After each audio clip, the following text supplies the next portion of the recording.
Hello guys, तो मैं हूँ डिम्पल और आप देख रहे हैं अनफिल्टर्ड विद डिम्पल। और आज हम करने वाले हैं थ्रेडिंग एट होम, क्योंकि टाइम नहीं है पार्लर जाने के लिए। एज़ यू नो भाई, पार्लर वाली ढूंढना बहुत मुश्किल है। एक अच्छी पार्लर वाली ढूंढना मतलब जो आपको सूट कर जाए, राइट, आपके साथ में लाइक बिहेवियर वाइज अच्छे से काम करके दे, जो भी आपको करवाना है लाइक थ्रेडिंग, वैक्सिंग और वट, है ना। बहुत मुश्किल है ढूंढना। तो जिस एरिया में मैं रहती हूँ यहाँ पे मैंने अभी तक कोई पार्लर वाली ट्राई नहीं करी है। मैं करवाती हूँ अपनी थ्रेडिंग हमेशा दिल्ली में मतलब मेरे मामा रहते हैं, उसके वहाँ पे पास में एक पार्लर है, मैं वहाँ पे करवाती हूँ जनरली। बट पहले जब मैं जॉब कर रही थी तो मैं इजीली वहाँ पे मतलब चली जाती थी, रास्ते में पड़ जाता था। बट अभी क्योंकि मैं जॉब नहीं कर रही हूँ, मेरा कहीं आना जाना नहीं हो रहा है ज़्यादा, तो भाई मेरे पास टाइम नहीं मिलता है जाने के लिए। तो जब मेरे पास टाइम नहीं होता यूजुअली मैं ये करती हूँ, फर्स्ट टाइम नहीं है ये, मैं कोई ट्रायल नहीं कर रही हूँ, ये मैं ज़्यादातर करती ही हूँ जब मेरे पास टाइम नहीं होता है, वैक्स स्ट्रिप से अपनी थ्रेडिंग एंड अपर लिप्स करना, राइट। तो इसके लिए मैंने क्या किया है कि मैं क्या करती हूँ, जनरली एक नॉर्मल थ्रेड यूज़ करती हूँ जो सिलाई वाला रहता है, और सिलाई वाले थ्रेड को किसी भी चीज़ से एक transferable colour, maybe black chalk, maybe eye liner नहीं, maybe black chalk, kajal, या फिर आईब्रो पैलेट में जो पाउडर रहता है अपना आईब्रोज के लिए, वो उससे अपने थ्रेड को एक मतलब डार्क कलर से थ्रेड को कवर करके एंड आईब्रोज को शेप देती हूँ प्रॉपर। एंड देन ये जो वैक्स स्ट्रिप है इसको हेयर ग्रोथ में, जिस तरफ हमारी हेयर ग्रोथ हो रही है उस डायरेक्शन में चिपका के, एंड देन उसी साइड की तरफ थोड़ा प्रेस करते हुए मतलब प्रेस करती हूँ अच्छे से, ताकि वो अच्छे से जो हेयर्स हैं अपने स्टिक हो जाए, एक्स्ट्रा हेयर्स जो भी हैं। एंड देन उसको ऑपोजिट डायरेक्शन में पुल करती हूँ, जैसे हम नॉर्मली वैक्स करते हैं हाथ पैरों पे। ज़्यादातर लड़कियाँ, मुझे पता है कि भाई घर में ही वैक्स करती हैं और नहीं भी करती हैं, तो ज़्यादातर लड़कियों को आता है, और जिनको नहीं आता है उनको इनके लिए इतना सा एक सिंपल सा इंस्ट्रक्शन है कि अपने हेयर ग्रोथ वाली डायरेक्शन में वैक्स को लगाना है, वैक्स स्ट्रिप को लगाना है। कोल्ड वैक्स स्ट्रिप मैं यहाँ पे यूज़ कर रही हूँ, राइट। कोई भी ब्रांड के आप ले सकते हो, जो भी आपको सूट करता है, ठीक है। तो यहाँ पे मैंने एक रैंडम ब्रांड लिया हुआ है जो कि काफ़ी फेमस है, मैं नाम नहीं ले सकती हूँ इधर। तो भाई मैं एक कोल्ड वैक्स स्ट्रिप यूज़ कर रही हूँ, उसे अपने हेयर्स की डायरेक्शन में लगा करके अच्छे से उसको मतलब प्रेस कर रही हूँ कपड़े की मदद से या अपने फिंगर्स की मदद से अच्छे से प्रेस कर रही हूँ। एंड देन उस हेयर्स के अपोजिट डायरेक्शन की तरफ उसे पुल कर रही हूँ, तो हेयर्स इजीली निकल जा रहा है। आपने देखा भी होगा, मैंने दिखाया अभी आपको थोड़ी देर पहले, कैसे कितने सारे हेयर्स उस पर जो एक्स्ट्रा हेयर्स थे वो आ गए हैं इजीली, है ना। और ये बिल्कुल पेनफुल नहीं है भाई। आप लोगों की नॉलेज के लिए बता दूँ, मेरी स्किन सुपर सेंसिटिव है, लाइक सुपर सेंसिटिव। मैं कोई भी चीज़ इतना इजीली अपने फेस पे यूज़ नहीं करती हूँ, ना ही कर सकती हूँ, क्योंकि मेरे को बहुत प्रॉब्लम हो जाती है स्किन पे।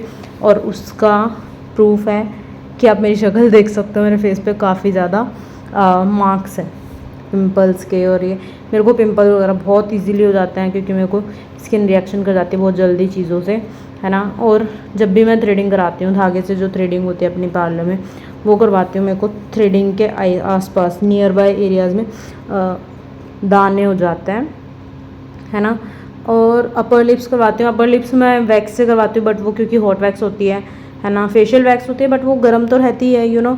तो मैं वो करवाती हूँ, मेरे को रेडनेस हो जाती है, रेडनेस होने के बाद वहाँ पर भी मेरे को दाने वगैरह की प्रॉब्लम होती है, बहुत ज़्यादा होती है एक्चुअली, है ना। तो इसीलिए मैं जनरली बहुत कम चीज़ें ही यूज़ करती हूँ। और ये मैं कोल्ड वैक्स स्ट्रिप यूज़ कर रही हूँ, और ये बिल्कुल भी मेरे को कोई प्रॉब्लम नहीं करता है, ना ही रेडनेस, ना ही कोई भी स्किन इरिटेशन, ना ही कोई दाने, कुछ नहीं करता है। देख सकते हो कितने ज़्यादा मेरी ग्रोथ दिख रही थी आईब्रोज़ की, है ना। बहुत ही विजिबल ग्रोथ होती है मेरे आईब्रोज़ की। कोई भी मतलब कोई आदमी भी मेरे को बता देगा कि भाई थ्रेडिंग करा ले, है ना। और दिक्कत में है भाई, सेंटर पार्टीशन जो होता है अपने आईब्रोज़ के बीच में, मेरा वो फिल हो जाता है, लाइक दोनों आईब्रोज ना जॉइन हो जाते हैं। काफ़ी लोग तो ये बोलते हैं भाई जिनके आईब्रोज जॉइन होती है वो बहुत लकी होते हैं, और कुछ लोग बोलते हैं भाई जिनके आईब्रोज जॉइन होती है ना उनकी 2 शादियाँ होती हैं। तो भाई मेरे को तो पता नहीं है, अभी तो मेरी एक भी शादी हुई नहीं है।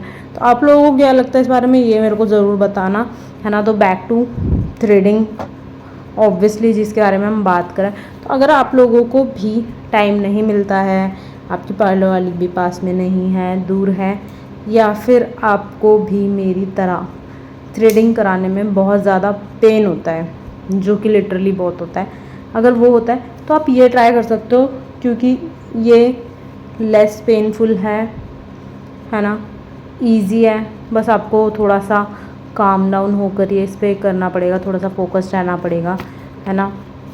ज़्यादा दिक्कत नहीं होएगी। अपना आईब्रोज़ को, आईलैशेस को बचा के, हाँ, स्पेशली जब नीचे वाले एरिया में आप जो आईज़ के आईलिड के ऊपर वाले एरिया से आप हेयर्स रिमूव कर रहे हो जब भी, तो आप वो टाइम पे स्पेशली याद रखना, आईलैशेस अगर आपके बड़े हैं तो वो वैक्स स्ट्रिप के अंदर आएंगे।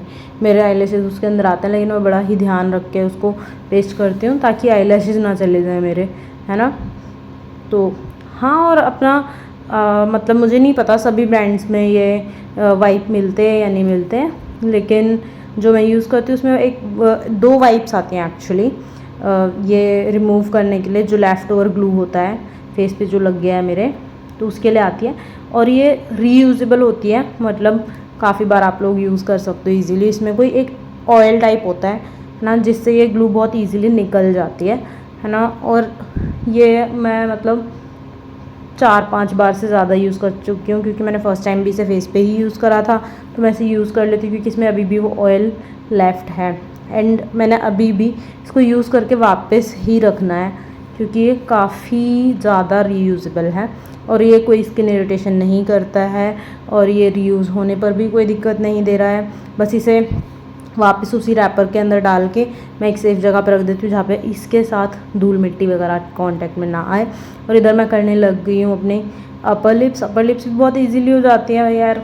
मेरे को तो वैसे फेशियल हेयर्स इतने ज़्यादा नहीं आते हैं, एक्सेप्ट फॉर आईब्रोज़ मेरी बहुत अच्छी से ग्रो करती है, आईब्रोज़ की ग्रोथ मेरी बहुत अच्छी है। बट मेरे को अपर लिप्स वगैरह इतने होते नहीं हैं, लेकिन as a girl, as a woman, और अपना ध्यान रखना चाहिए। और तो भाई आप लोगों को, मतलब जितनी भी गर्ल्स है, फीमेल्स है, रिलेट करेंगी। जब भी हमें कोई प्रॉब्लम होती है, टेंशन होती है, डिप्रेस फील कर रहे होते हैं, तो हम जब भी अपना मतलब थ्रेडिंग वगैरह करवा लेते हैं, थोड़ा सा अपना मेकओवर ले लेते हैं, तो हम लोगों को अपने आप ही ईजी फील होता है, अच्छा फील होता है। हेयर्स वगैरह करवा लो, हेयर स्पा वगैरह करा लो, तो भाई करना चाहिए। ये मैंने कर लिया है। मैंने थोड़ा सा अपना फोरहेड भी कर लिया था, जो कि मैं पार्लर में नहीं करवाती हूँ, बट मैं क्योंकि घर पे कर रही थी और ये बिल्कुल हार्मलेस है, तो मैंने कर लिया घर में ही। और यहाँ पे मैंने किया क्लीन, और ये है हमारा फाइनल लुक। आप देख सकते हैं कि मेरी फर्स्ट क्लिप और अभी वाली क्लिप में कितना फ़र्क है। ठीक है, तो बाय बाय गाइस।